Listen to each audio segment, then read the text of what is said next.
الحمد لله والصلاة والسلام على رسول الله وعلى آله وصحبه ومن تبع هداه أما بعد.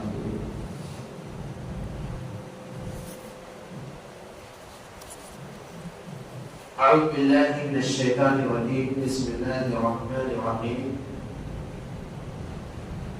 بل تؤثرون الحياة الدنيا والآخرة خير وأبقى. وقال النبي صلى الله عليه وسلم: لو كانت الدنيا تصل عند الله جناح بعوضة لما سقى كافر شربة ماء. محترم حاضرین کرام، دینی بھائیوں، بزرگوں، نوجوانوں اور عزیز بچوں، آج کی اس مجلس میں کتاب و سنت کی روشنی میں ہم اور آپ فکر آخرت کے موضوع پر کچھ دینی باتیں سنیں. اللہ رب العزت سے دعا ہے کہ رب العالمین تو ہمیں حق بات کہنے کی توفیق عطا فرما اور تمام لوگوں کو سننے اور اس پر عمل کرنے کی توفیق عطا فرما. محترم حاضرین کرام، قرآن و حدیث کا مطالعہ بتاتا ہے کہ اللہ رب العزت نے تمام انسانوں کو دو چیزوں کی طرف زیادہ توجہ دلائی. ایک اپنے بارے میں، اپنی عظمت، اپنا مقام و مرتبہ، اپنا خوف لوگوں کے دلوں میں بٹھانے کی کوشش کی ہے تاکہ لوگ اللہ رب العزت کی گرفت سے بچنے کے لیے، اللہ رب العزت کے عذاب سے چھٹکارا حاصل کرنے کے لیے اس دنیا کو آخرت کی کھیتی سمجھ کر کے اس دنیا کے اندر حلال و حرام کی تمیز کرتے ہوئے یہ جو موقع ملا ہے اس موقع کو غنیمت سمجھیں. اسی طرح سے اللہ رب العزت نے ہم اور آپ کے ذہن و دماغ میں آخرت کا خوف دلایا ہے، آخرت کی فکر دلائی ہے، کیونکہ اگر ہمیں آخرت کی فکر نہیں ہوگی تو جس طرح سے ہم دیکھتے ہیں کہ ایک انسان جس کے پاس بیوی بچے نہیں، وراثت میں خاندان سے، باپ سے اسے اتنا مال ملا ہوا ہے اس کا گزر بسر ہو جائے، تو ہم ایسے شخص کو دیکھتے ہیں جو بیکار یوں ہی پڑا رہتا ہے کیونکہ اسے کوئی فکر نہیں. لیکن ایک شخص جسے اپنی فکر ہے، بیوی بچوں کی فکر ہے، والدین اور رشتہ داروں کی فکر ہے، وہ یہ سمجھتا ہے کہ اگر ہم محنت نہیں کریں گے تو ایسی صورت میں ہم بھوک سے مر سکتے ہیں، چنانچہ وہ محنت کرتا ہے. تو اللہ رب العزت نے ہم اور آپ کو آخرت کا تصور پیش کیا. چنانچہ قرآن کریم میں اللہ رب العالمین نے کچھ لوگوں کا یہ نظریہ پیش کیا کہ ان ہی الا حیاتنا الدنیا نموت ونحیا وما یہلکنا الا الدہر. یہ دنیا کی زندگی ہے، اس میں ہم پیدا ہوتے ہیں، مر جاتے ہیں، آخرت کا کوئی تصور نہیں. یا اسی طرح سے قرآن کریم کے اندر بے شمار آیتیں ہیں جن آیتوں کا تعلق مکہ سے ہے، مکہ میں نازل ہوئی، اور ان آیتوں کے اندر بعض بعد الممات کا عقیدہ پیش کیا، یعنی مرنے کے بعد دوبارہ اٹھائے جانے کا، جسے ہم آخرت کہتے ہیں. چنانچہ اللہ رب العزت نے قرآن کریم میں ایک شخص کا واقعہ ذکر کیا، اور الذي مر على قرية وهي خاوية على عروشها قال أنى يحيي هذه الله بعد موتها فأماته الله 100 عام ثم بعث قال كم لبثت قال لبثت يوما أو بعض يوم قال بل لبثت 100 عام فانظر إلى طعامك وشرابك لم يتسنى. الآيات. ایک آدمی کا گزر ایک بستی سے ہوا، کیا دیکھتا ہے کہ اللہ تعالیٰ نے بستی کو الٹ دیا ہے. چنانچہ بستی کے اندر صرف گھر مکانات ساز و سامان ہی نہیں ہوتے، بستی میں انسان بھی ہوتے ہیں. اور اللہ نے جب الٹ دیا ہے تو ظاہر لوگ مر گئے ہوں. تو وہ اپنے گدھے پہ سوار اکڑ کر کے جا رہا تھا. اس نے کہا انا یحیی هذه الموتى بعد موتها، کون ہے، کیسے اللہ تعالیٰ ان مرے ہوئے لوگوں کو دوبارہ زندہ کرے. گویا کہ مرنے کے بعد دوبارہ اٹھائے جانے اس کا اس نے اللہ رب العزت نے اسے 100 سال کی دے دی اور پھر زندہ کیا. پوچھا کم لبثت؟ قال لبثت یوما او بعض یوم، کتنے دن تک سوئے تھے؟ کہا ایک دن یا آدھا دن. پورے 100 سال. ایک دن اور آدھا دن کے اندر 12 گھنٹے یا 6 گھنٹے، اور 100 سال میں آپ شمار نہیں کر سکتے. اللہ رب العزت نے کہا انظر الى طعامك وشرابك لم يتسنى، جو کھانا اور پانی تم اپنے گدھے کے اوپر رکھے ہوئے تھے دیکھو ایسی بات نہیں. اور جس گدھے پہ تم سوار تھے دیکھو اس گدھے کی ہڈیاں پسلیاں گوشت کیسے ہو گئے. اللہ تعالیٰ نے یہ دکھایا کہ وہ اس بات پر قادر ہے لہذا دوبارہ زندہ کرنے پر بھی قادر ہے. یہ اس کے علاوہ اور مثالیں بیان کی ہیں. گویا کہ عقیدہ پیش کیا ہے کہ مرنے کے بعد دوبارہ ہماری ایک اور زندگی ہے، آخرت کی زندگی ہے. اس آخرت کی زندگی کی ہمیں فکر کرنی چاہیے. ہم ہندوستان میں ہیں، ہندوستان کے اندر ایک عقیدہ پایا جاتا ہے تناسخ ارواح کا. تناسخ ارواح کیا ہے؟ یعنی یہ روح جو ہمارے جسم میں ہے، جب ہم مرتے ہیں تو پھر ہماری روح اگر اس جنم میں ہم نے اچھا کیا ہے تو اگلے جنم میں اس روح کو کسی اچھے جانور یا کسی اور میں اس کو داخل کرے گا، اور اس طرح سے سلسلہ چلتا ہے.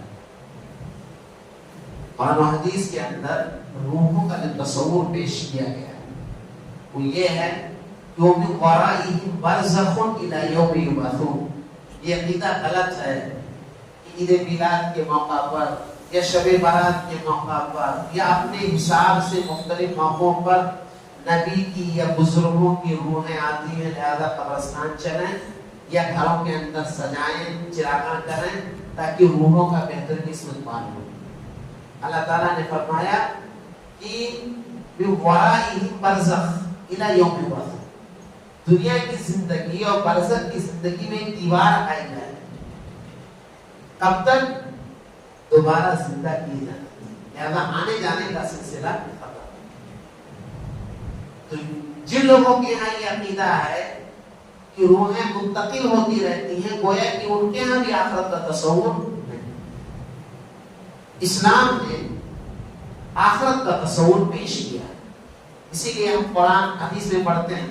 قرآن میں اللہ رب العزت نے شروع فرمایا وَبِالْآخِرَةِ هُمْ يُوقِنُونَ. مومنین کون ہیں؟ جو آخرت پر یقین رکھتے ہیں.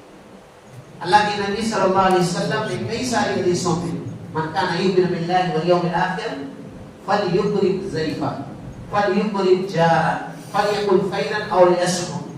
اللہ کے نبی صلی اللہ علیہ وسلم نے فرمایا جو اللہ پر اور یوم آخرت پر ایمان رکھے اسے چاہیے کہ اپنی پڑوسی کے ساتھ اچھا برتاؤ کرے، اسے چاہیے کہ وہ مہمان کے ساتھ اچھا برتاؤ کرے، اسے چاہیے جو اللہ پر یوم آخرت پر ایمان رکھتا ہے وہ اچھی بات کہے یا خاموش ہے. جگہ جگہ حدیثوں کے اندر اللہ کے نبی صلی اللہ علیہ وسلم نے اللہ پر ایمان کا اور آخرت پر ایمان کا حوالہ دیا ہے. لہذا ایک مسلمان کو چاہیے کہ آخرت کے میں جواب دہی کے لیے تیار ہے.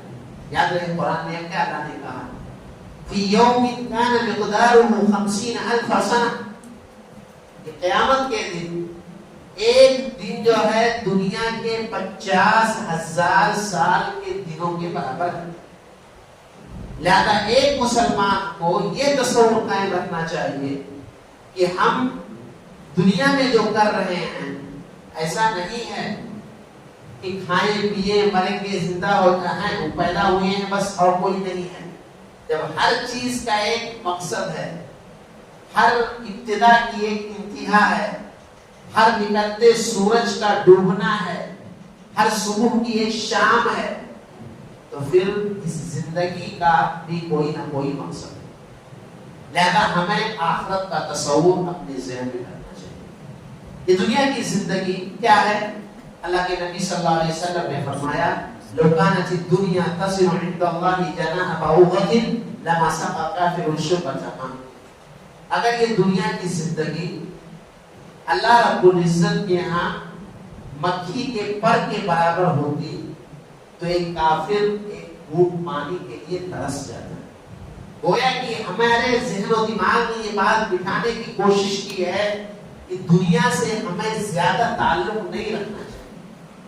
ہمیں زیادہ تعلق اللہ سے اور اللہ سے تعلق کی بنیاد پر آخرت کی زندگی جس کو قرآن نے لہی الحیوان کہا ہے وہ ہمیشہ ہمیشہ رہنے والی ہے, اس کے بارے میں ہمیں فکر کرنی چاہیے. اسی لیے اللہ نے کیا فرمایا الہاکم التکاثر حتی زرتم المقابر, کہ تمہیں زیادہ مال, زیادہ اولاد, زیادہ عہدے و منصب, زیادہ عزت و شہرت, اس نے تم کو آخرت سے غافل کر دیا یہاں تک کہ تم قبروں کی زیارت کر گئے, یعنی قبروں تک پہنچ گئے. اسی لیے اللہ کے نبی نے کیا فرمایا کہ قبر کے اندر یا قبر میں جب انسان کو لے جایا جاتا ہے تو اس کے ساتھ 3 چیزیں جاتی ہیں. اس کا مال جاتا ہے جو کفن کی شکل میں یا چارپائی کی شکل میں یا قبر کھودنے یا مٹی کو دفن کرنے کے لیے پھاوڑے وغیرہ جو بھی چیزیں ہیں اس کو مال کا. ایسے ہی اس کے اہل جو اس کے جنازے میں لوگ شریک ہوتے ہیں. اور فرمایا تیسرا اس کا عمل, عمل رہ جاتا ہے باقی ساری چیزیں واپس ہو گئی. اس لیے یہ یاد دلانے کی کوشش کی ہے کہ انسان کی توجہ فکر جو ہے عمل کی طرف. اسی لیے اللہ کے نبی نے ایک اور چیز فرمایا لو كان لابن آدم واديان من ذهب لابتغى ثالثا ولا يبلغ جوف النار الا التراب. دنیا کے اندر انسان کے دلوں میں اللہ نے مال کی محبت بٹھا دی. وتحبون المال حبا جما. اللہ کے نبی فرماتے ہیں کہ اگر سونے کی 2 وادیاں ہو جائیں, وادی کہتے ہیں 2 پہاڑوں کے درمیان کا جو نیچے کا حصہ ہوتا ہے اسے وادی بولتے ہیں. اگر 2 وادی کے برابر انسان کے پاس کیا ہو جائے, مال و سونا ہو جائے, تو تیسرے کی تلاش کرتا ہے اور انسان کے پیٹ کو مٹی کی سوا کوئی چیز نہیں کر سکتی. لہذا انسان کو دنیا سے زیادہ تعلق نہیں. ایک دفعہ اللہ کے نبی صلی اللہ علیہ وسلم کا گزر ہوا, یہ بکری مری ہوئی اور مری ہوئی بکری باہر پڑی ہوئی ہے. آپ نے پوچھا اس کا کیا ماجرا ہے؟ کہا یہ مر گئی ہے, سڑ رہی ہے اور اس کے گھر والے اس جو ہے باہر پھینک کر کے الگ ہو گئے. اللہ کے نبی صلی اللہ علیہ وسلم نے فرمایا کہ اللہ رب العزت کے یہاں دنیا کی حقیقت اس مری ہوئی بکری سے زیادہ نہیں ہے. کہ جس طرح سے اس بکری سے اس کے بکری کے مالک لوگوں کا کوئی تعلق نہیں ہے, ایسے ہی دنیا سے ہمیں جو ہے اپنا تعلق کم کرنا ہے. اسی لیے اللہ کے نبی نے ایک اور حدیث میں فرمایا قل فی الدنیا کأنک غریب او عابر السبیل. دنیا میں ایسے رہو جیسے اجنبی رہتا ہے یا پھر مسافر رہتا ہے. جس مسافر کے پاس زیادہ سامان نہیں ہوتا, جس مسافر کو جہاں پڑاؤ کرنا ہوتا ہے اس جگہ سے زیادہ تعلق یا زیادہ الفت نہیں ہوتی. ضرورت کے مطابق چیزیں کہاں ملتی ہیں, ضرورتیں کہاں پوری ہوتی ہیں, اس اتنے کی اسے فکر ہوتی ہے. اسی انداز میں ہمیں دنیا سے تعلق رکھنا چاہیے, کیونکہ دنیا جو ہے اس کو قرآن نے متاع الغرور کہا, اسے دھوکے کا سودا کہا. اور اللہ تعالیٰ نے ایک دوسری آیت میں فرمایا کہ انما الحیات الدنیا لہو ولعب وزینۃ وتفاخر بینکم وتکاثر فی الاموال والاولاد كمثل غيث عجب الكفار نباته ثم يهيج فتراه مصفرا ثم يكون حطاما. آپ اگر سنجیدگی سے دنیا کو پورے طور پہ گھومنے کے بعد اس آیت کو دیکھیں گے تو آپ کو یہی بات سمجھ میں کیا کہا اللہ تعالیٰ نے کہ دنیا کی زندگی کیا ہے؟ لہو و لعب.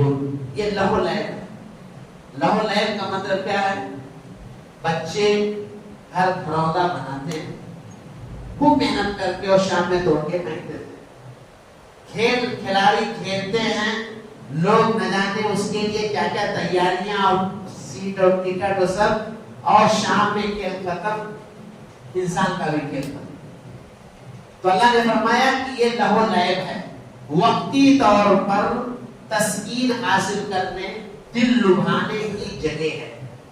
وزینت اور زیب و زینت کی چیز، اچھا گھر ہو جائے، اچھا کپڑا ہو جائے، اچھی طرح سے بچوں کی شادی ہو جائے اور مہمانوں کی اچھی طرح سے تعظیم ہو جائے، لوگ اچھا کہیں، یہی زیب و زینت. وتفاخر بینکم، اور ایک دوسرے سے فخر و مباحت. وہ 10 کروڑ کا مالک ہے تو میں 15 ہونا چاہیے، وہ ارب پتی ہے تو میں کھرب پتی ہونا چاہیے. یہ ہے ایک دوسرے سے آگے بڑھنے اور فخر جتانے کی. وتکاثر فی الاموال والاولاد، مال اور اولاد میں اضافے اور اس کی بنیاد پر اپنے آپ کو برتر یا دوسرے کو کمتر سمجھنا. پھر اللہ تعالیٰ نے فرمایا کمثل غیث اعجب الکفار نباتہ، جیسے بارش ہے، یہ بارش آنے کا جب وقت ہوتا ہے اور بارش جب نازل ہوتی ہے تو سوکھی ہوئی کھیتیاں جب لہلہاتی ہیں تو ایسی صورت میں انتظار کرنے والے کسان کو کتنا اچھا لگتا ہے. پھر اللہ نے فرمایا ثم یہیج فتراه مصفرا ثم یکون حطاما. پھر یہ کھیتیاں چاہے وہ سرسوں کی کھیتی ہو، کہ اس موسم میں دیہات میں آپ جائیں تو بہت اچھا منظر ہوتا ہے، بہت اچھا ویو ہوتا ہے. اللہ نے فرمایا پھر جب فصل کے کٹنے کا وقت آتا ہے تو کیا ہوتا ہے؟ ثم یہیج فتراه مصفرا، پھر وہ زرد ہو جاتا ہے. آپ انسان کو دیکھیں، ایک انسان کے یہاں شادی ہوتی ہے، انتظار کے بعد ایک بچہ ہوتا ہے، کس قدر خوشی ہوتی ہے. بچہ یہ جب جوان ہوتا ہے تب بھی اچھا لگتا ہے، دھیرے دھیرے دھیرے دھیرے جب بڑھاپا اور بیماریاں گھیرتی ہیں تو پھر ایسی صورت میں اسے دنیا نہیں اچھی لگتی. لوگوں کو وہ اچھا نہیں لگتا. چنانچہ کتنے بزرگ اولڈ ہاؤس میں، سروینٹ روم میں، اور کیسے کیسے برتاؤ ہوتے ہیں. یہ اللہ نے جو کہا کہ پھر یہی ہے دنیا کی حقیقت. لہذا ہمیں دنیا سے زیادہ تعلق نہیں رکھنا چاہیے اور یہ ذہن پہ رکھنا چاہیے کہ کل من علیہا فان، جتنی چیزیں اس روئے زمین پر ہیں سب کو ملنا. نہ یقین ہو تو اپنے بزرگوں کو دیکھ، اپنے سامنے مرتے ہوئے لوگوں کو دیکھ، اپنے سامنے اٹھتے بڑھتے اور ترقی کرتے اور یکایک گر جانے والے لوگوں کو دیکھیں. ہر ایک کو موت کا مزہ چکھنا ہے، چاہے انسان کہیں بھی چلا جائے. اسی لیے اللہ تعالیٰ نے فرمایا یا ایھا الذین آمنوا اتقوا اللہ ولتنظر نفس ما قدمت. انسان کو دیکھنا چاہیے اس نے کل کے لیے کیا پیش کیا ہے. دیکھیں آخرت جو ہے، جو ہم جسے آخرت کہتے ہیں، اس کی فکر ہونی چاہیے. حقیقت یہ ہے کہ ہر انسان کے لیے اس دنیا میں 4 گھر ہیں. پہلا گھر ماں کا پیٹ ہے. ماں کا پیٹ یہ انسان کا پہلا گھر. چنانچہ 4 مہینے کا جب ہوتا ہے اس گھر میں تو اللہ تعالیٰ ایک فرشتوں کو بھیج کر کے روح پھونکتا ہے اور اس کی تقدیر حوالے کرتا ہے کہ اچھا ہوگا برا ہوگا، کتنی روزی پائے گا. جیسا کہ حدیث میں بیان ہے، کوئی 6 مہینے میں، کوئی 7 مہینے میں، کوئی 8، کوئی 9، کوئی اور زیادہ پیدا ہوتا ہے. تو ایک گھر انسان کا کوئی مرا ہوا پیدا ہوتا ہے، کوئی زندہ ہو کر پھر مر جاتا ہے. خیر ایک گھر یہ. دوسرا گھر یہ دنیا کی زندگی. تیسرا گھر یہ قبر کی زندگی. اور چوتھا گھر مرنے کے بعد دوبارہ اٹھائے جانے, میدان محشر میں حاضر ہونے کے بعد جنت یا جہنم والا گھر. تو اس طرح سے دیکھا جائے تو 4 گھر ہیں, جن میں سے پہلے 2 گھر کو دنیا کی زندگی کہا جاتا ہے اور آخر کے دونوں گھروں کو آخرت کی زندگی کہا جاتا ہے. حالانکہ آخرت کی زندگی کا جو صحیح تصور ہے وہ وہی ہے جو قیامت قائم ہونے کے بعد ہے. لیکن ایک انسان جب مر جاتا ہے اس کی تو قیامت قائم ہوگی. وہ کیسے؟ وہ اس طرح سے کہ حدیث میں آتا ہے کہ جب دنیا میں کوئی اللہ کا نام لینے والا نہیں, اس سے پہلے ایک ہوا چلے گی اور جو بھی اللہ کا نام لینے والا ہوگا سب مر جائے. پھر جب اللہ کا کوئی نام لینے والا نہیں بچے گا, جو مخلوق میں انسانوں میں سب سے بدترین لوگ ہوں گے انہی پر قیامت قائم ہوگی. گویا کہ قیامت جب قائم ہو رہی ہے, پہلی دفعہ سور میں پھونک مارا جا رہا ہے تو لوگ مر ہی تو رہے ہیں, اور اس موت اور دوبارہ سور میں پھونک مارنے والوں کے درمیان ان کے قبر کی زندگی ہے. ایسے ہی جیسے آدم علیہ السلام سے لے کر اب تک جتنے لوگ مرے ہیں جن پر بھی تو موت آئی ہوئی ہے, ان کے بھی تو قبر کی زندگی شروع ہوئی ہے. ایسے ہی پہلی دفعہ جو سور میں پھونک مارا جائے گا, جو لوگ مریں گے تو ان کے بھی تو قبر کی زندگی شروع ہے, اور آخری دوسری دفعہ جب سور میں پھونک ماریں گے تو سارے انسان قبر سے نکلیں گے. تو اس طرح سے یہ جو برزخ کی زندگی جسے کہا جاتا ہے یہ بھی آخرت کی زندگی, لیکن فرق یہ ہے کہ حقیقی معنوں میں آخرت کی زندگی وہ ہے جو سور میں پھونک مارا. اسی لیے روح جو ہمارے جسم میں ہے, جس کے نکلنے سے انسان مر جاتا ہے, اس کا ہمارے جسم سے جو کنیکشن اور تعلق ہوتا ہے یہ 5 طرح کا ہوتا ہے.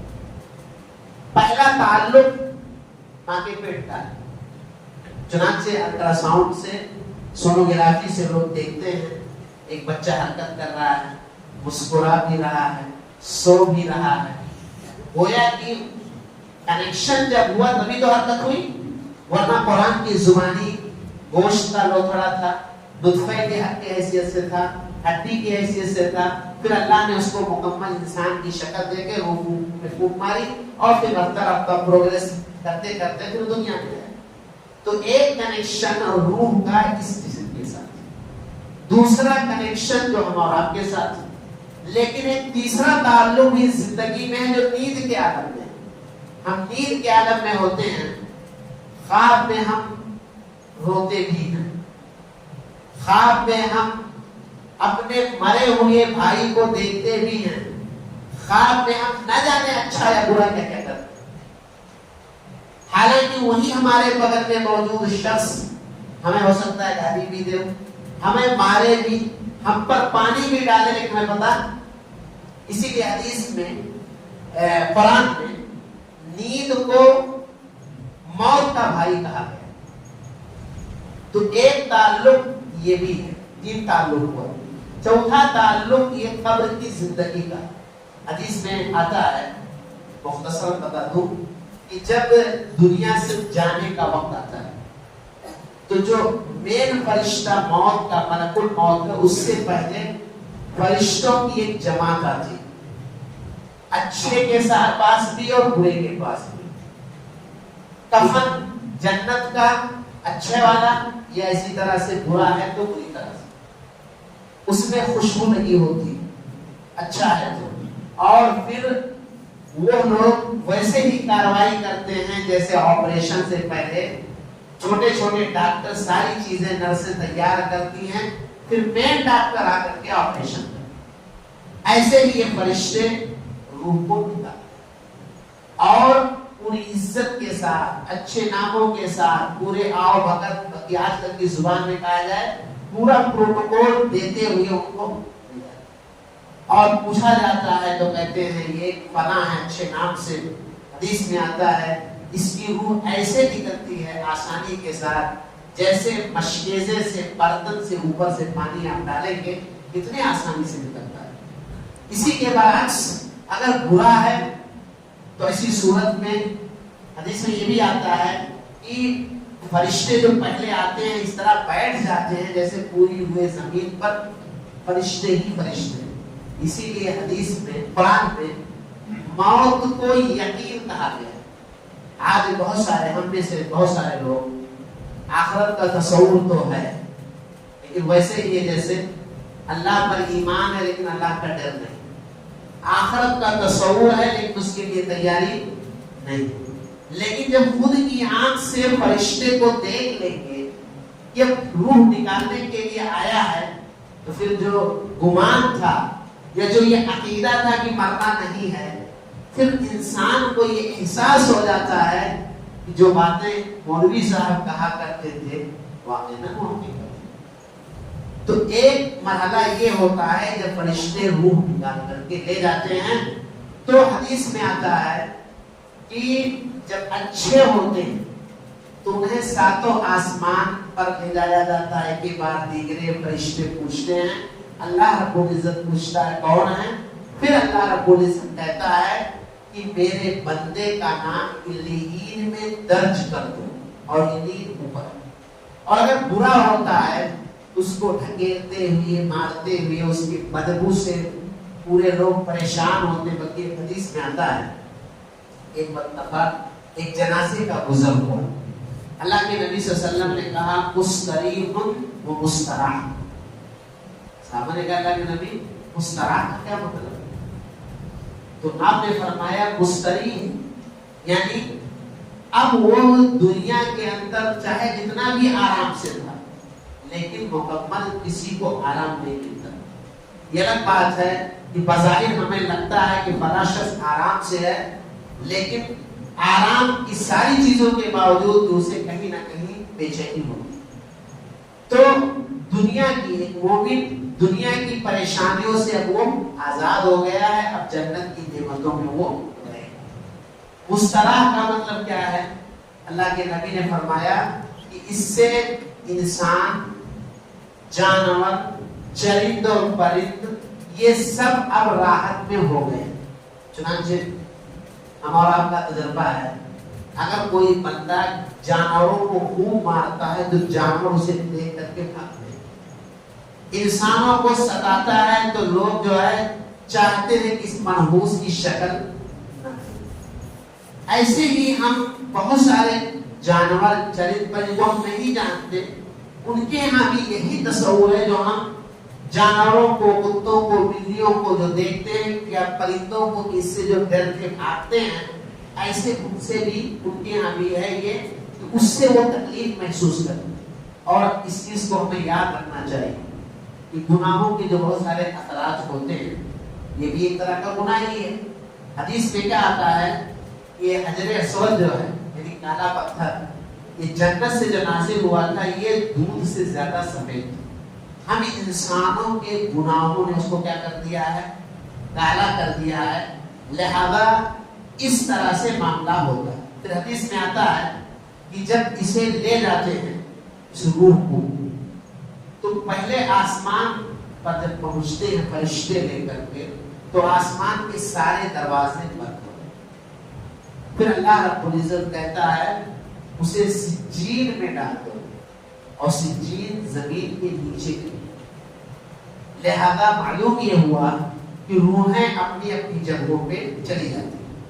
آئیے جب ایک آخرت کی شروعات جو ہے ہو جاتی ہے مرنے کے بعد سے یا پوری زندگی کو آخرت کہتے ہیں تو یہ بہت تفصیلی موضوع ہے، لیکن ہم قبر کے تعلق سے کچھ باتیں اور اسی طرح سے قیامت کے قائم ہونے کے بعد کی کچھ باتیں پیش کرتے ہیں جن سے ہمیں یہ احساس ہو کہ ہم ایسی غلطیاں نہ کریں تاکہ اس قسم کے عذاب سے دوچار نہ ہوں۔ اللہ کے نبی صلی اللہ علیہ وسلم نے ہمیں یہ تعلیم دی ہے کہ قبر کے اندر انسان جب جاتا ہے تو ایک تو یہ ہے کہ قبر ہر کسی کو دبوچتی، قبر ہر کسی کو دبوچتی، اچھوں کو بھی دبوچتی ہے اور بروں کو بھی دبوچتی ہے۔ چنانچہ ایک صحابی سعد بن معاذ جنہوں نے اللہ کے نبی صلی اللہ علیہ وسلم کی صحبت سے 6 سال نصیب ہوئی، 6 سال کے اندر انہوں نے وہ کارنامہ انجام دیا کہ ان کی موت پر اللہ کی سب سے بڑی مخلوق عرش یہ گر گئی اور 70,000 فرشتے ان کے جنازے میں شریک ہوئے تھے، جیسا کہ اللہ کے نبی صلی اللہ علیہ وسلم نے فرمایا ہے۔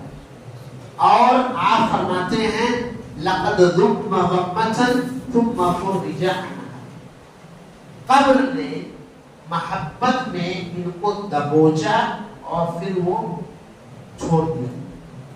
تو اللہ کے نبی فرماتے ہیں اگر قبر کسی کو نہیں دبوچتی تو سعد بن معاذ ہوتے۔ معلوم یہ ہوا کہ قبر دبوچتی بھی ہے۔ ایسے ہی ایک بچے کا انتقال ہوا اور بچہ معصوم ہوتا، اسے بھی قبر نے دبوچا جیسا کہ اللہ کے نبی صلی اللہ علیہ وسلم نے بیان فرمایا۔ تو ایک قبر دبوچتی ہے۔ اس کے علاوہ یہ بھی حدیث میں آتا ہے کہ جب میت کو قبر میں دفناتے ہیں اور برا ہوتا ہے تو اسے اس قدر دبوچتی ہے کہ ہڈیاں پسلیاں باہم مل جاتی ہیں کافر و منافق کو، اور انتہائی قبر کو تنگ کر دیا جاتا ہے کہ ویسے تنگ پہلے سے تھی اور مزید تنگ ہو جاتی۔ تو ایک یہ ہے کہ قبر جو دبوچتی، ہمیں یہ غلط فہمی میں دور کر دوں، بہت سارے لوگوں کے ہم قبر کا تصور یہ ہے کہ جنہیں ہم قبر میں دفنا دیں وہی ہے۔ معاف فرمائیے گا، یہ برزخ کی زندگی ہے، اس میں قبر میں دفنانا ضروری نہیں ہے۔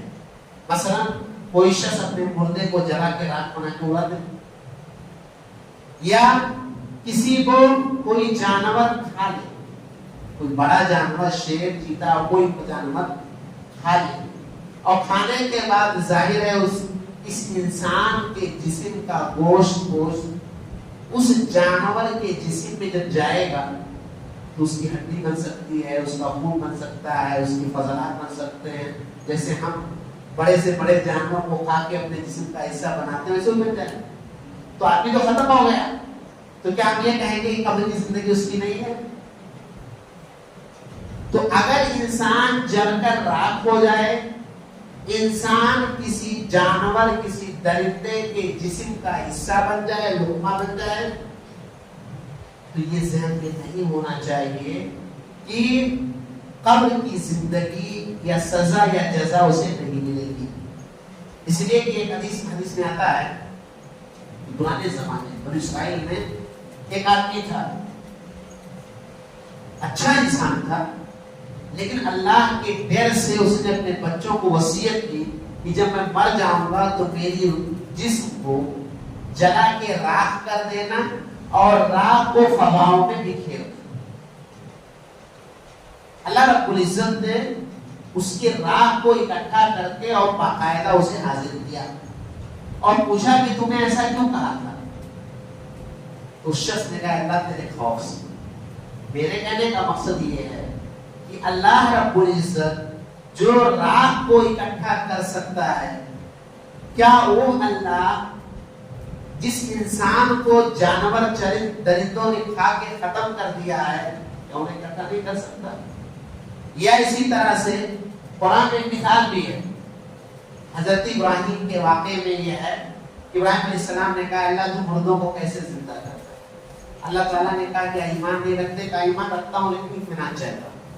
اللہ تعالیٰ نے کہا 4 پرندے لو، انہیں ذبح کرو، ان کی بوٹی بوٹی بنا لو اور پھر بوٹیوں کو آپس میں ملا لو، 4 پہاڑیوں کے کونوں پہ رکھ کر کے آواز دو، اور ظاہر ہے خون گر گیا، ہڈی پسلی سب باہم مل گئی، لیکن اللہ نے کہا ثم ادعوهن یأتینک سعیا، پھر انہیں آواز دو، وہ پرندے دوڑتے ہوئے تمہارے پاس آئیں۔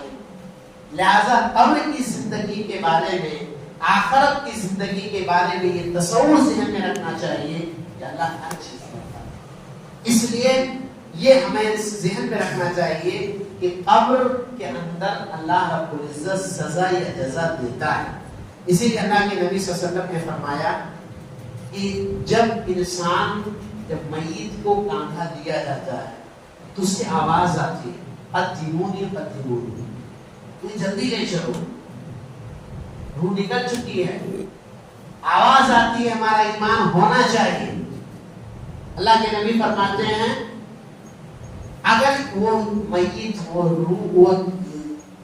وہ جنازہ برے کا ہے تو اس سے آواز آتی ہے یا ویلہ اینا یذهبون، ہائے افسوس یہ لوگ مجھے کہاں لے جا رہے ہیں. اسی طرح سے اللہ کے نبی صلی اللہ علیہ وسلم نے فرمایا کہ جب لوگ چلے آتے ہیں تو لوگوں کے چلنے کی جوتوں کی آواز کو میت اپنے قبر میں سنتا ہے.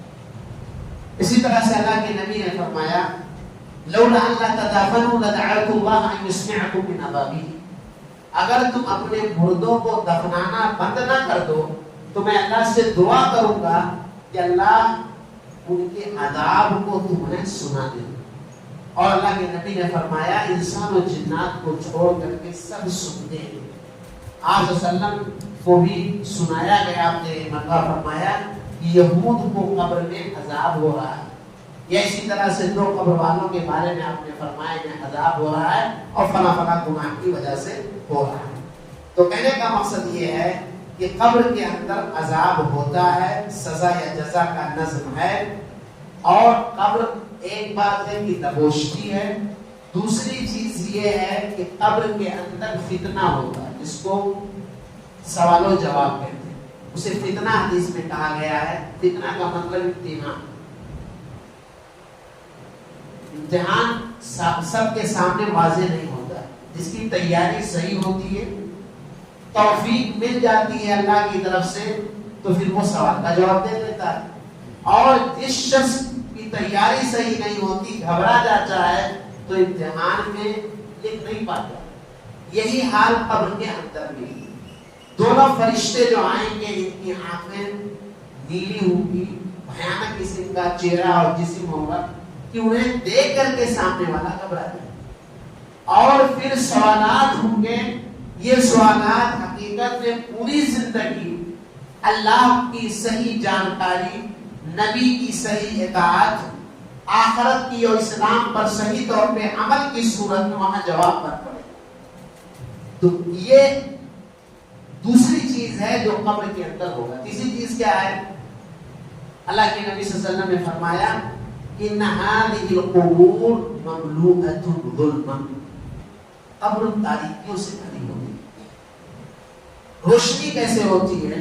اور ہم خود جب میت کو دفناتے ہیں چاروں طرف سے بند کر دیتے ہیں، تو وہاں تو لائٹ کا تو انتظام نہیں ہے، تاریکی ہے.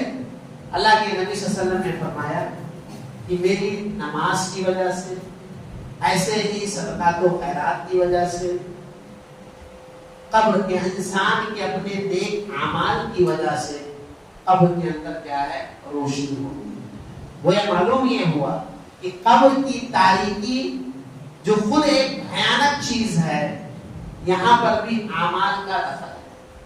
قبر جو تنگ ہے، حدیث میں آتا ہے کہ انسان نیک ہوتا ہے تو قبر کو خوب چوڑی کر دی جاتی، اور اگر برا ہے تو تنگ کر دی جاتی. اسی طرح سے قبر کے اندر ایک اور چیز ہے، یعنی چوتھی چیز وہ یہ ہے کہ قبر کے اندر عذاب ہوتا ہے. آئیے چند عذاب کی شکلیں جو حدیث میں بتائی گئی ہیں ان کو جاننے کی کوشش کرتے ہیں. اللہ کے نبی صلی اللہ علیہ وسلم نے بیان فرمایا کہ جہنمیوں کے لیے جو برے ہوں گے، منافق یا کافر ہوں گے، ان کے لیے جہنم کا بستر ہوگا. جہنم کی طرف دروازہ کھول دیا جائے گا، جہنم کی کھڑکی ان کی طرف کھول دی جائے گی، اور اس کی گرمی اور زہر ان کی طرف آئے گا. اور اسی طرح سے قبر کو اس قدر تنگ کر دیا جائے گا کہ ان کی ہڈیاں پسلیاں باہم مل جائیں گی. اللہ نے قرآن میں اسی کو بیان کیا، النار یعرضون علیہا غدوا وعشیا، صبح شام جہنم پیش کی جائے. اور یہ نفسیاتی طور پر انہیں مزید ٹارچر کرتے. حدیث میں آتا ہے کہ جنتی اور اسی طرح سے جہنمی، اچھا یا برا، برے سے کہا جائے گا کہ دیکھو یہ جنت میں، یاد رکھیں کہ اللہ تعالیٰ نے انصاف ہر جگہ کیا. ہم میں سے ہر شخص کے لیے جنت میں بھی ٹکٹ بک کر رکھا ہے اور جہنم میں بھی ٹکٹ بک کر رکھا ہے. جہنم میں بھی جگہ متعین کر رکھا ہے اور جنت میں بھی جگہ متعین کر رکھا ہے انصاف کے پیش نظر. اور ہمیں سیدھا اور صحیح اور غلط راستے دکھا رکھے ہیں اور بتلایا ہے سیدھے راستے کا انجام یہ ہے اور غلط راستے کا انجام یہ ہے. تو قبر میں کافر یا منافق سے اللہ تعالیٰ کہے گا یہ تمہاری جگہ تھی جنت کے اندر، لیکن تم نے نیکی نہ کر کے یہ جہنم والی جگہ متعین کر. اب آپ یہ بتائیے کہ اگر کوئی بندہ دنیا کے اندر اللہ نے جب نوازا تھا اس نے خوب پلاٹ خریدا اور خریدنے کے بعد وہ عیاشی کا شکار ہوا، شراب نوشی وغیرہ، ایک ایک کر کے سب اس نے بیچ دیے. اب برے حالت میں اگر کوئی جا کے یہ دکھائے دیکھو یہ تمہارے پلاٹ ہیں جو لوگ یہی کر رہے ہیں، اسے کتنی تکلیف ہوگی کہ ہم نے بچایا نہیں، اپنے آپ کو سنبھالا نہیں اور ہماری ساری محنت ہماری اپنی وجہ سے یا ہماری بری اولاد کی وجہ سے ایک کر کے ساری چیزیں چلتی. تو اللہ رب العزت قبر میں یہ چیزیں دکھائے گا. یہ تمہاری جنت میں جگہ تھی لیکن تم نے آنکھ کان ناک دل دماغ کے باوجود غلط راستہ اختیار کیا تمہاری جنت. اسی لیے صبح شام جہنم پیش کی جاتی ہے، جیسا کہ فرعون اور ان کے تعلق سے اللہ نے قرآن میں قبر کے تعلق سے بیان کیا. اور اگر اچھا ہے تو اسے نفسیاتی طور پر خوشی دینے کے لیے اللہ کہتا ہے دیکھو یہ تمہاری جہنم میں جگہ تھی لیکن تم نے اپنی نیکیوں کی وجہ سے تم نے یہ اچھا راستہ اختیار کیا. تو ایک چیز یہ ہوگی. اسی طرح سے اس کے برعکس جو اچھے لوگ ہیں حدیث میں آتا ہے کہ ان کے لیے جنت کا بستر لگایا جاتا ہے، جنت کا لباس بنایا جاتا ہے، جنت کا دروازہ ان کی طرف کھول دیا جاتا ہے اور اس جنت کی خوشبو اور ہوائیں اس کے پاس آتی ہیں.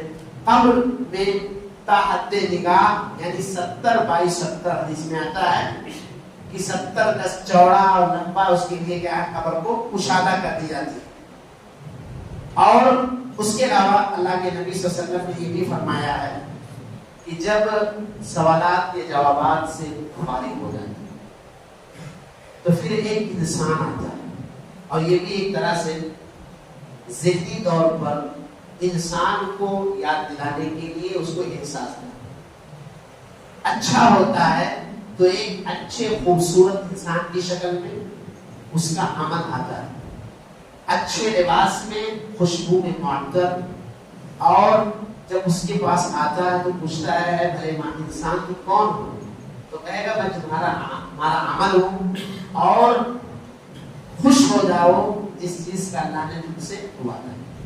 پھر اس کے بعد وہ اچھا انسان کہتا ہے اے اللہ تو قیامت قائم کر دے تاکہ میں اپنے اہل خانہ کو جا کے بتا سکوں کہ ہم بہت خوش ہیں. جیسے بہت سارے لوگ جب کسی چیز میں، کسی امتحان میں کوئی بچہ کامیاب ہوتا ہے تو اس کی پہلی کوئی خواہش ہوتی ہے کہ اپنے والدین کو بتلا دیں، اپنے گھر والوں کو بتلا دیں. تو ایسے ہی وہ کہے گا اللہ قیامت قائم کر دے تاکہ ہم، اس کے اندر ایک نقطہ پوائنٹ یہ ہے کہ یہ نہیں کہا کہ ہماری روح کو گھر میں پہنچا دے، بلکہ قیامت قائم کر دے کیونکہ قیامت کے قائم ہونے سے پہلے روح نہیں جائے گی. اور اگر برا ہے تو اس برے انسان کا عمل برے انسان کی شکل میں بدبودار لباس پہن کر کے اس کے سامنے حاضر ہو اور پوچھے گا آپ کون ہیں؟ کہے گا کہ ہم تمہارے برے عمل.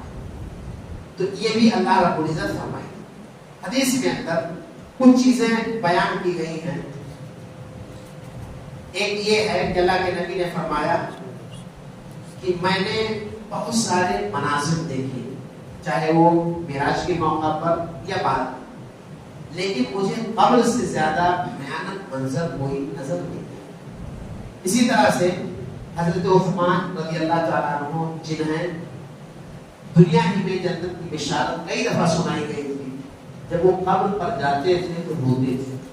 لوگ پوچھتے تھے آپ کو رونے کی کیا ضرورت ہے، آپ تو پہلے ہی سے جنت کی سرٹیفکیٹ پا چکے ہیں۔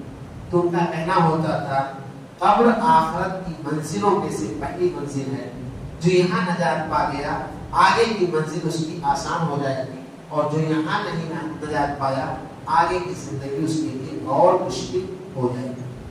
اللہ کے نبی صلی اللہ علیہ وسلم نے کچھ اعمال بتلائے ہیں اور عذاب کی کچھ شکلیں بتلائی ہیں جن اعمال سے ہمیں بچنا چاہیے تاکہ ہم اس قسم کے عذاب سے دوچار نہ ہوں۔ حدیث میں بتایا گیا ہے کہ جہاں برے لوگوں کو قبر کے اندر لوہے کے ہتھوڑے سے اس طرح سے مارا جاتا ہے کہ وہ ایسی چیخ نکالتے ہیں کہ سارے لوگ سنتے ہیں۔ بلکہ حدیث میں یہ بھی آتا ہے کہ اگر پہاڑ کو مارا جائے تو وہ ریزہ ریزہ ہو جائے گا۔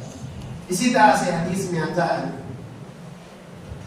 کہ ایک شخص چل رہا تھا اور اس کا پائجامہ ٹخنے سے نیچے تھا،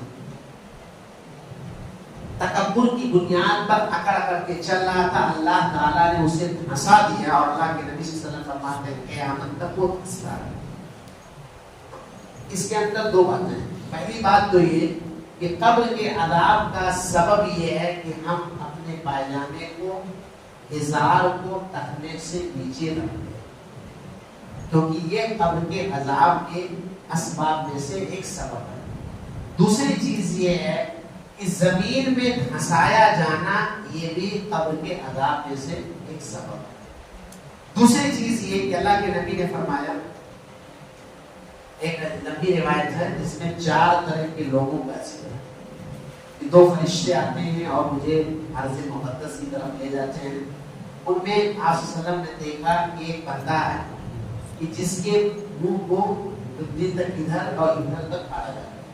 پوچھا گیا کون ہے، تو کہا یہ وہ شخص ہے جو اپنے پیٹ سے جھوٹی باتیں کر کر کے، اور آج کل میڈیا میں جو ہو رہا ہے، یا آج کل کچھ لوگوں کو اسی میں مزہ آتا ہے کہ جھوٹی خبریں پھیلاؤ اور چرچے میں رہو، تو یہ بھی قبر کے عذاب میں سے۔ اسی طرح سے اللہ کے نبی نے بتایا، دیکھا ایک شخص لیٹا ہوا ہے اور پتھر سے اس کے سر پہ مارا جا رہا ہے، مارا جاتا ہے، سر پھٹتا ہے، خون کے فوارے نکلتے ہیں اور سر جسم سے دور جاتی ہے۔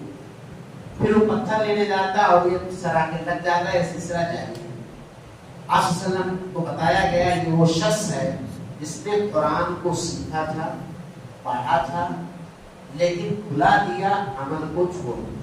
اسی طرح سے نماز سے سو جاتا تھا، اور خاص کر کے فجر کی نماز، کیونکہ اس کو سونے کے وقت میں ہوتا ہے۔ اصل کے میں ضروری نہیں سب لوگ سنیں، تو اللہ کے نبی صلی اللہ علیہ وسلم نے بیان فرمایا کہ اس کے سر کو کچلا جا رہا ہے۔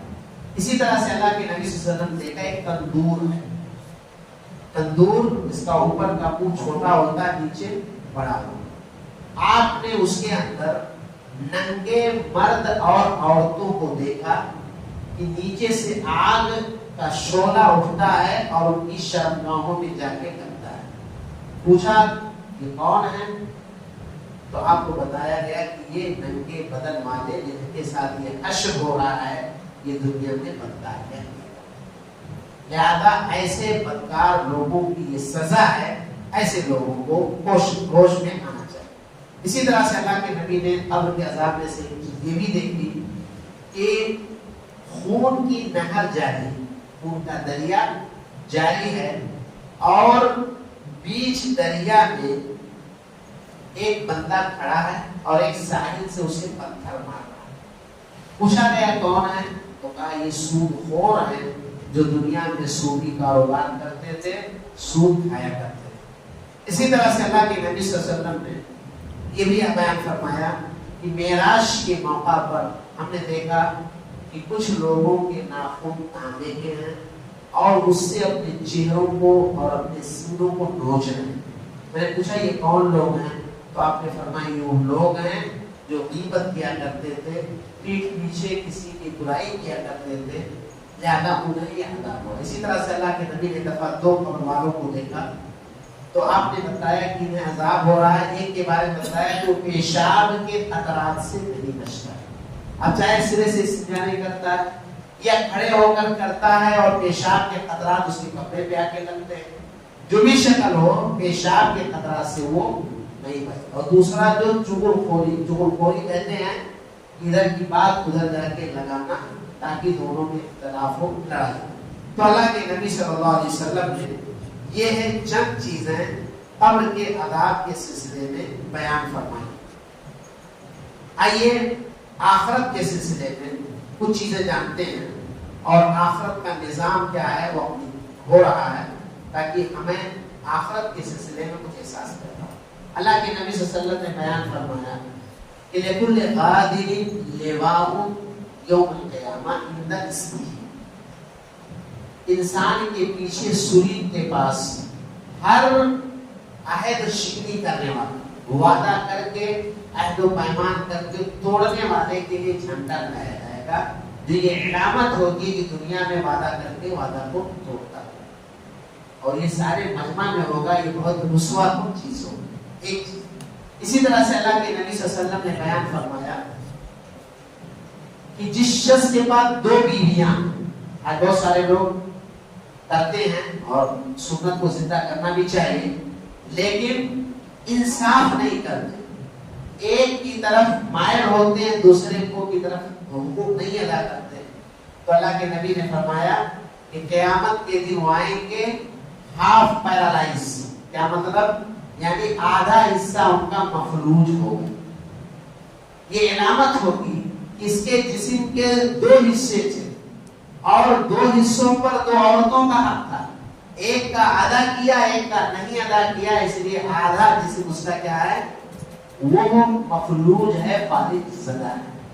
اسی طرح سے اللہ کے نبی نے یہ بھی فرمایا کہ من سأل الناس اموالهم تكثرا فإنما يسأل الجبل فيستقل اور يستقل، یا اسی طرح سے وليس في وجهه مزعج، یہ جو پیشہ ور فقیر ہیں، جو کام چور ہیں اور مانگتے ہیں بھیس بنا کر کے، فقیری اور گداگری پیشہ ان کا بنا ہوا ہے، ایسے لوگوں کے بارے میں اللہ کے نبی نے حدیث فرمایا ہے یہ آگ کا انگارہ مانگ رہے ہیں، اب چاہے تھوڑا مانگیں یا زیادہ۔ اور ایک حدیث میں بیان فرمایا کہ ایسے لوگوں کے چہروں پر گوشت نہیں ہو۔ اسی طرح سے اللہ کے نبی صلی اللہ علیہ وسلم نے تکبر اور غرور کرنے والوں کو بتایا کہ وہ چھوٹے چھوٹے جو کی شکل میں، چونٹیوں کی شکل میں لائے جائیں گے، اور ان کے لیے اور بھی سزا ہے کہ علامت ہوگی دنیا میں کہ وہ غرور کی شکار ہوں۔ اسی طرح سے اللہ کے نبی صلی اللہ علیہ وسلم نے ایک حدیث فرمایا کہ قیامت کے دن ما منکم من احد الا سیکلمہ ربہ لیس بینہ وبین اللہ ترجمان، اللہ کے نبی نے فرمایا کہ ہم میں سے ہر شخص سے پرسنلی طور پہ اللہ تعالیٰ گفتگو کرے، اللہ اور ہمارے درمیان کوئی واسطہ نہیں ہو، دائیں دیکھے گا بائیں دیکھے گا تو اس کی اپنے نیکیاں اور برائیاں نظر آئیں۔ تو ایسی صورت میں ہمیں اس دن کے تعلق سے یہ احساس ہونا چاہیے کہ کیسے اللہ تعالیٰ کا سامنا کریں۔ اسی طرح سے مشہور حدیث مفلس ہے، اللہ کے نبی صلی اللہ علیہ وسلم نے فرمایا کہ قیامت کے دن ایسا شخص آئے گا جس کے پاس بہت زیادہ نیکیاں ہوں گی، نماز ہوں گی، روزے ہوں گے، زکات ہوں گے، حج ہوں گے، صدقات و خیرات ہوں گے ایک طرف، دوسری طرف کسی کو گالی دی ہوگی، کسی کا گلا دبایا ہوگا، کسی کا حق مارا ہوگا، کسی کو برا بھلا کہا ہوگا، کسی کی عزت میں اللہ کے نبی صلی اللہ علیہ وسلم فرماتے ہیں وہاں پر 2 روپے پیسے نہیں ہوں گے کہ دے کر کے چھٹکارا لے، یا تو نیکی ہے یا بدیا گناہ۔ اب ایک کنارے سے لائن لگائے کھڑے ہوئے ہوں گے، اب اس کے پاس نیکی یا بدی ہے، اب اس کی نیکیوں کو ایک ایک کر کے جتنا جس کے ساتھ ظلم کیا ہوگا دیں گے، جب کچھ نہیں بچے گا تو ان کے گناہ اس کے اوپر ڈال دیے جائیں گے، اسے جہنم رسید کر دیں گے۔ اسی طرح سے اللہ کے نبی صلی اللہ علیہ وسلم نے بیان فرمایا کہ کچھ لوگ ایسے ہوں گے کہ ان کے اعمال کو اللہ راکھ بنا دے گا، جن کی نیکیاں تہامہ جو بہت بڑا پہاڑ عرب کا ہے سفید، اس کے برابر نیکیاں، ان کا چہرہ ہونا، ان کی نیکیاں، ان کی عبادت، ان کا ظاہر سب بالکل ٹھیک ہوگا۔ یہ معاملہ یہ ہوگا جب وہ تنہائی میں ہوں گے تو اللہ کے حرام کردہ چیزوں کو حرام کر دیں گے۔ مثلا آج کل تنہائی میں موبائل میں نہ جانے کیا کیا گندی گندی چیزیں لوگ دیکھتے ہیں، چاہے ہم انہیں بظاہر بہت نیک سمجھتے ہیں، یا اسی طرح سے بہت سارے لوگ اپنا ظاہر مینٹین رکھتے ہیں، لوگوں کے درمیان اپنی داڑھی، اپنی ٹوپی، اپنے کرتے، اپنے روزے، اپنی نماز، اپنے عمرہ، اپنے حج، اپنے صدقات و خیرات سے ایسا ظاہر کرتے ہیں ولی ہیں، لیکن ان کے جو ماتحت لوگ ہیں یا بقیہ ان کے زندگی کا جو دوسرا تاریخ پہلو ہے لوگوں کو نہیں معلوم۔ کسی کا کروڑوں خبر کیے ہوئے ہیں، اور کیا کسی کی زمین، کسی کا کیا، کسی کی رجسٹری، یہ ساری چیزیں جو ہیں یہ اللہ رب العزت کے عذاب کو دعوت دینے والی۔ آئیے ایک اور چیز ذکر کرتے ہیں اور اسی میٹنگ پر باتیں ختم کریں گے۔ آخرت کے دن اللہ رب العزت کا نظام ہوتا ہے۔ اللہ تعالیٰ نے قرآن میں بیان فرمایا ہے کہ کان جس سے ہم گانے بجانے اور گندی چیزیں جو بھی سنتے ہیں یا اچھی چیزیں سنتے ہیں، آنکھ جن سے ہم اچھی یا بری چیزیں دیکھتے ہیں، چمڑا ہاتھ پاؤں سے چھوتے ہیں، یہ اسی طرح سے اللہ تعالیٰ نے بیان فرمایا کہ پاؤں جہاں سے چل کے جاتے ہیں، کہتے ہیں کہ یہ کان، یہ آنکھیں، یہ چمڑے، اور ایسے ہی یہ زبان اور یہ پاؤں، یہ سب کے سب ہمارے خلاف گواہی۔ اللہ تعالیٰ فرماتا ہے کہ انسان کہے گا لما شہدتم علیہ، تم تو میرے اپنے تھے، تم نے میرے خلاف گواہی کیوں دی؟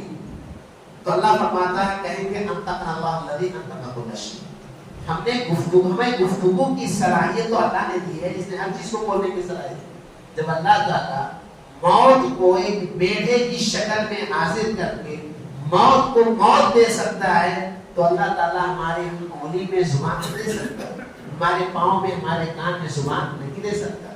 گویا کہ گناہ کرنے کے جو آلے ہیں ہمارے، یہ سب کے سب ہمارے خلاف گواہی دیں گے۔ گواہی کیا دیں گے؟ کہ ہم نے یہ کیا تھا، یہ کیا تھا، یہ کیا۔ تو ایک چیز ہی اسی طرح سے اللہ نے بیان فرمایا زمین اپنی خبریں بیان کرے گی، یومئذ تحدث اخبارہا، جس جس جگہ پر جو پاپ ہم نے کیے ہیں وہ پاپ کی گواہی زمین دے گی۔ اسی طرح سے اللہ تعالیٰ نے بیان فرمایا کہ یہ فرشتے تو لکھ ہی رہے ہیں، کرامن کاتبین۔ اسی طرح سے اللہ نے فرمایا کہ انسان نے جو کچھ کیا ہے وہ سامنے اپنے حاضر پائے گا، انسان کی ڈائری اس کے سامنے موجود ہوگی۔ اللہ تعالیٰ نے فرمایا ایک اور جگہ وَجِئْنَا بِكَ عَلَىٰ هَٰؤُلَاءِ شَهِيدًا، اے نبی آپ کو ان کے خلاف ہم گواہی کے طور پر پیش کریں گے۔ اور اللہ فرماتا ہے کہ ہم بھی اس کے خلاف گواہی دیں۔ اب آپ تصور کیجیے کہ اللہ تعالیٰ سے کوئی چیز مخفی نہیں، ہر چیز جانتا ہے، اور اس جگہ انسان بے بس ہوگا، لیکن یہ ساری چیزیں پروف کے طور پر ہمارے خلاف ہوں گی۔ ایسے ہی جیسے انسان آج کل جو لوگ بلیک میلنگ کرتے ہیں، کسی کی ویڈیو بنا کر کے اس کو پکڑتے ہیں یا سی سی کیمرے کا فوٹو نکال کر کے ثبوت فراہم کرتے ہیں، انسان لاچار ہو جاتا ہے۔ اللہ رب العزت نے کوئی ایسا طریقہ راستہ نہیں چھوڑا ہے جس راستے سے انسان کے گناہ جو ہے یا ان کی غلطی ظاہر نہ ہو جائے۔ اسی طرح سے اللہ تعالیٰ نے قرآن میں یہ بھی ذکر کیا ہے کہ سارے لوگوں کی فائلیں کھلی، اور فرمایا کہ ہر شخص کے ساتھ سائق و شہید، ایک گواہ بھی رہے گا اور ایک اسے ہانک کر لانے والا ہوگا، جیسے جانور کو ہانکا جاتا ہے۔ اللہ نے فرمایا کہ ہم بندوں کے اوپر ظلم نہیں کریں گے۔ قیامت کے دن مال اور اولاد انسان کو فائدہ نہیں پہنچائے گا۔ اسی طرح سے اللہ نے فرمایا تمہارا رب بھولنے والا نہیں۔ ہر چیز کو اللہ رب العزت شمار کر کے رکھے گا، اور اسی طرح سے اللہ رب العزت قیامت کے دن میزان قائم کرے۔ آخری بات یہ ہے کہ یہ تو میدان حشر کا، جہنم جو بروں کا ٹھکانہ ہے، اس جہنم کے بارے میں حدیث میں آتا ہے، ایک دفعہ ایک آواز سن اللہ کے نبی صلی اللہ علیہ وسلم، آپ صحابہ نے سنی، آپ نے پوچھا پتہ ہے کون سی آواز ہے؟ کہا نہیں، کہا 70 سال پہلے ایک پتھر جہنم میں ڈالا گیا تھا، اب جا کر اپنی طاقت پہنچا، اوپر سے نیچے جانے میں ٹائم نہیں لگتا، اتنی گہری۔ حدیث میں آتا ہے کہ قیامت کے دن جہنم کو لایا جائے، اس کے 70,000 لگام ہوں گے، ہر لگام کو 70,000 فرشتے پکڑے ہوئے ہوں گے، حساب لگائیں گے تو 4 ارب 9 کروڑ فرشتے ہوں گے، یہ جہنم کو لے کر کے آنے والے ہوں گے۔ اب اندازہ کیجیے جہنم کتنی بڑی ہے۔ یاجوج ماجوج، حدیث میں آتا ہے ہر 1000 میں 999 جہنم کی طرف جانے والے ہیں، ایک جنت کی طرف جانے والے۔ اتنی گہری جہنم جس کے اندر کا عالم یہ ہے کہ اس نے اللہ سے شکایت کی کہ میرا بعض حصے کو کھا رہا ہے، اللہ نے 2 دفعہ سانس لینے کی اس کو اجازت دی ہے۔ حدیث میں آتا ہے جب سخت گرمی ہو تو سمجھو جہنم نے سانس لی ہے، اور شدید سردی ہو کشمیر اور اس قسم کے علاقوں میں تو ایسا سمجھو جہنم نے سانس لی۔